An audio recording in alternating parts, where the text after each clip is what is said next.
तो गाइस मैं आज आपको बताने जा रहा हूँ हम किसी इलेक्ट्रिक फील्ड कैसे निकाल सकते हैं अगर कोई चार्ज यूनिफॉर्मली डिस्ट्रीब्यूट हो एक इनफिनाइट वायर पर। उसके लिए हमें पहले कुछ मेथड समझने पड़ेंगे जो आपको मैं शो कर रहा हूँ। पहला स्टेप है आप कोई सूटेबल कोऑर्डिनेट सिस्टम लें और ऑब्जर्वेशन पॉइंट डिफाइन करें जहाँ पर हमने इलेक्ट्रिक फील्ड निकालना है और उसका पोजीशन वेक्टर आर मान लें। और दूसरा स्टेप है identify the element of charge D Q of the charge distribution and find its position vector R dash. Infinite wire पर कोई छोटा सा टुकड़ा लें और जिस पर चार्ज होगा डी क्यू होगा और उसका ऑब्जर्वेशन पॉइंट डिफाइन करें ओरिजिन से जिसको मैंने ले लिया है आर डैश। और तीसरा स्टेप है इस छोटे टुकड़े की वायर छोटे टुकड़े से उस ऑब्जर्वेशन पॉइंट पर इलेक्ट्रिक फील्ड का एक्सप्रेशन ये है। और जब हमें स्मॉल पोर्शन ऑफ वायर के लिए इलेक्ट्रिक फील्ड का वैल्यू मिल जाएगी तो फिर हम होल वायर के लिए इंटीग्रेट कर देंगे ताकि और हमें रिक्वायर्ड वैल्यू मिल जाएगी इलेक्ट्रिक फील्ड की जो हम निकालना चाहते थे। इसलिए अब मैं स्टार्ट करने जा रहा हूँ electric field due to uniformly charge infinite wire.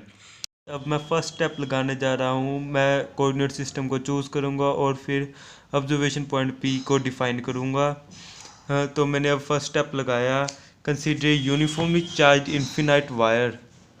मान लो ये मैंने वायर ले ली, यूनिफॉर्मली चार्ज इनफिनाइट है ये वायर और लाइंग अलोंग एक्स एक्सिस और ये एक्स एक्सिस पर पड़ी है। Let P with the observation point. P हमारा ऑब्जर्वेशन पॉइंट है जहाँ पर हमने इलेक्ट्रिक फील्ड निकालना है at which we wish to find the electric field. Choose P in such a way it lies on Y axis. हम P को इस तरीके से लेंगे ताकि ये वाई एक्सिस पर लाई करे। Let R be the position vector of the observation point from O. इसका मान लो पोजीशन वेक्टर आर वेक्टर है ऑब्जर्वेशन पॉइंट ओ से और इसे मैंने आर वेक्टर ले लिया और R vector is equal to Y J cap. Y के इसका डिस्टेंस है ओ से। तो अब मैं सेकंड मेथड लगाऊंगा consider small element D X of the wire. मैंने कोई स्मॉल एलिमेंट ले लिया डी एक्स वायर पर at a distance X from O और ये डिस्टेंस एक्स पर है ओ पॉइंट से। Let lambda be linear charge density of wire then lambda is equal to D Q by D X. मान लो lambda linear charge density है तो lambda क्या होगा D Q by D X. Lambda को हम charge per unit length of wire भी कह सकते हैं और इस छोटी वायर की वजह से ये लैम्डा की value D Q point D X आ गई।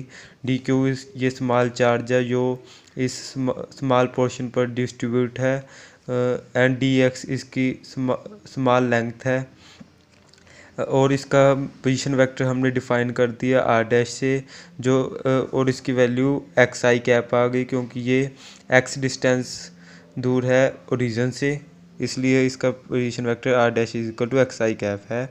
और तीसरा स्टेप है due to this element our aim is to find the electric field at point P.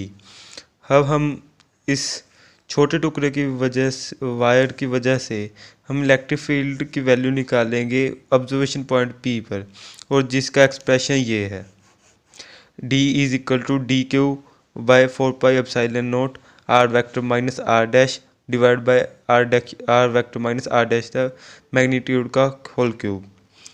ये इलेक्ट्रिक फील्ड है पॉइंट पी पर इस small portion of element of wire की वजह से और डी क्यू की वैल्यू हमने यहाँ से निकाल ली। डी क्यू डी एक्स उधर चला गया, D Q is equal to lambda D X आ गया और हमने इसमें वैल्यू पुट कर दी डी क्यू की और डी ई क्या आ गया lambda D X by 4 pi epsilon naught R vector minus R dash upon R vector minus R dash की मैग्नीट्यूड की होल क्यूब।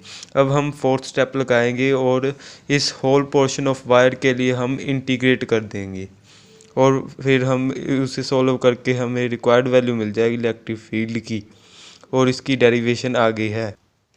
अब हमने इसे इन्फिनाइट वायर के लिए इंटीग्रेट कर दिया और डी ई की वैल्यू हमने पुट कर दी, और R vector minus R dash vector की वैल्यू हमने यहाँ से निकाल ली जो हमने पीछे डिफाइन कर चुके, और अब इसका मैग्नीट्यूड लिख लिया। और इस मैग्नीट्यूड की वैल्यू क्या आ गई, Y J cap minus X I के मैग्नीट्यूड की वैल्यू वाई का स्क्वायर प्लस माइनस एक्स का square is equal to under root X square plus Y square.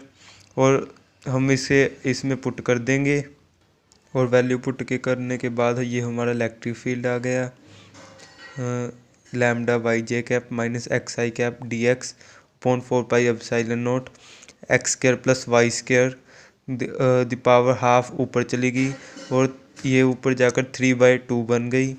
और फिर हमने लिमिट्स को अलग अलग कर दिया, और फिर जब अलग अलग किया lambda Y J cap upon 4 pi epsilon naught, ये कांस्टेंट है, ये बाहर आ गया लिमिट से, और अंदर रह गया D X upon X square plus Y square का पावर 3/2, और नेक्स्ट लिमिट में माइनस लैम्डा आई कैप और बाय 4 पाई एप्सिलॉन नॉट, ये बाहर आ गया, और अंदर रह गया minus infinity to infinity X D X upon X square plus Y square की पावर 3/2। अब हम इंटीग्रेशन को सॉल्व करने के लिए सब्स्टिट्यूशन लगाएंगे। हमने x को y tan थीटा पुट कर दिया, और dx आ गया हमारे पास y secant square theta D theta, और थीटा की वैल्यू हमने निकालने के लिए y को नीचे ले आए और tan इनवर्स लिख दिया, और लोअर लिमिट पुट की, और tan inverse minus infinity minus pi पर होता है, और tan इनवर्स इन्फिनिटी पाई/2 से होता है। तो हमारे पास थीटा की लिमिट्स आ गई माइनस पाई/2 से पाई/2। और फिर हमने x dx और थीटा की वैल्यू इलेक्ट्रिक फील्ड के एक्सप्रेशन में पुट कर दी।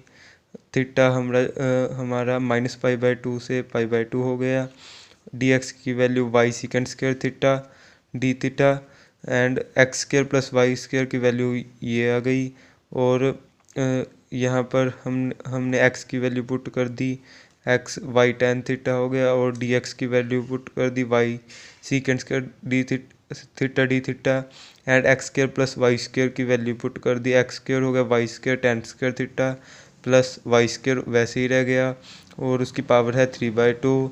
नेक्स्ट स्टेप में हमने वाई स्क्वायर को इस होल ब्रैकेट से कॉमन निकाल लिया, और वाई स्क्वायर के पावर 3/2 से 2 के साथ 2 कैंसिल हो गया, और वाई की पावर क्यूब रह गई, और इसमें भी हमने वैसे ही किया, वाई स्क्वायर को कॉमन निकाल दिया और वाई क्यूब आ गया। और फिर हम 1 + tan स्क्वायर थीटा को सीकेंड स्क्वायर थीटा लिख देंगे, और सीकेंड स्क्वायर थीटा की पावर 3/2 से 2 कैंसिल हो गया, और सीकेंड क्यूब थीटा रह गया। और फिर यहाँ पर भी हमने वैसे ही किया, 1 + tan स्क्वायर थीटा को वैल्यू को सॉल्व कर सीकेंड क्यूब थीटा आ गया। और फिर नेक्स्ट स्टेप में हमने वाई और वाई स्क्वायर से ये वाई क्यूब को कैंसिल कर दिया, और ये 1 lambda J cap by 4 pi epsilon naught Y रह गया। ये वाई लिमिट से बाहर आ गया क्योंकि वाई कांस्टेंट हो गया, क्योंकि ये थीटा पर डिपेंड नहीं कर रहा। और इसमें भी हमने वाई को बाहर निकाल दिया, और tan थीटा को हमने sine theta by cos theta लिख दिया। सीकेंड स्क्वायर थीटा और डिवाइड बाय सीकेंड क्यूब थीटा से 1 सीकेंड थीटा रह गया, और हमारा इलेक्ट्रिक फील्ड का एक्सप्रेशन ये आ गया। और जो पिछले स्टेप में कोस थीटा और सीकेंड थीटा था, ये आपस में कैंसिल हो गए, और इलेक्ट्रिक फील्ड ये बन गया। और साइन थीटा की इसमें हमने लिमिट्स पुट कर दी, और ये वाले साइन थीटा की इंटीग्रेशन 0 होगी, और इसके लिए ये होल फैक्टर 0 हो गया, और इलेक्ट्रिक फील्ड की वैल्यू हमारे पास ये रह गई। और ये 1+1 2 होकर ये और इलेक्ट्रिक फील्ड का expression 2 lambda J cap by 4 pi epsilon naught Y बन गया। और इलेक्ट्रिक फील्ड आ गया हमारे पास lambda by 2 pi epsilon naught J cap upon Y. ये हमारा फाइनल एक्सप्रेशन है। यह किसी होल इन्फिनाइटली चार्ज वायर की वजह से किसी ऑब्जर्वेशन पॉइंट पी पर हमने इलेक्ट्रिक फील्ड निकाल लिया। और अगर गाइस मेरी वीडियो अच्छी लगी हो तो प्लीज़ इसे लाइक कर देना और सब्सक्राइब कर देना। यह मेरी पहली वीडियो है, मैं होप करता हूँ आपको ये अच्छी लगी हो।